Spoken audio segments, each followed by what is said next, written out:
Hello hello, বলো তোমার নাম? প্রিয়া অধিকারী, কোথা থেকে এসেছো? পুনা থেকে। পুনা থেকে? আচ্ছা, কি করালে? ফার্স্ট টাইম রিয়াজ মেকওভারে আজকে ভিজিট করালে, ফার্স্ট টাইম। তো কেমন লাগলো বল? খুব ভালো, অসাধারণ, বিশেষ করে এই চুলটা কাটার পর। আচ্ছা, কি আগে তারপর বলো কি করালে আজকে? আজকে প্রথমে স্পা করালাম, কম্বো অফারে স্পা আর ডিটেন। হ্যাঁ, আমাদের 500 এর কম্বো অফার চলছে। Face clean up, detan and hair spa সেটা করিয়েছো। Next hair cutting করিয়েছো।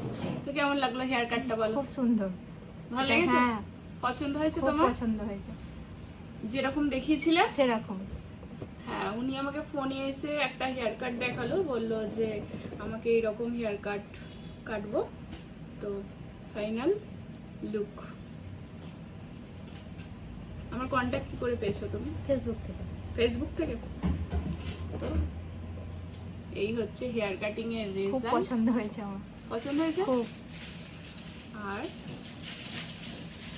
আর হেয়ার স্পা আর মাসাজ ঠিক ছিল? ক্লিন আপ সব ঠিকঠাক, সব ঠিকঠাক? সব ঠিকঠাক। খুশি? খুশি। 100 এ কত দেবে? 100। 100 100 এ 100ই দেবে? হ্যাঁ, 100ই দেবো। তোমরাও খুব ভালো, খুব মিষ্টি, থ্যাংক ইউ। তোমরা তিনজনেই। Thank you. নেক্সট টাইম আবার দেখা হ্যাঁ, হচ্ছে। অবশ্যই। নেক্সট টাইম আবার দেখা হচ্ছে। তো চলো টাটা আজকের মতো।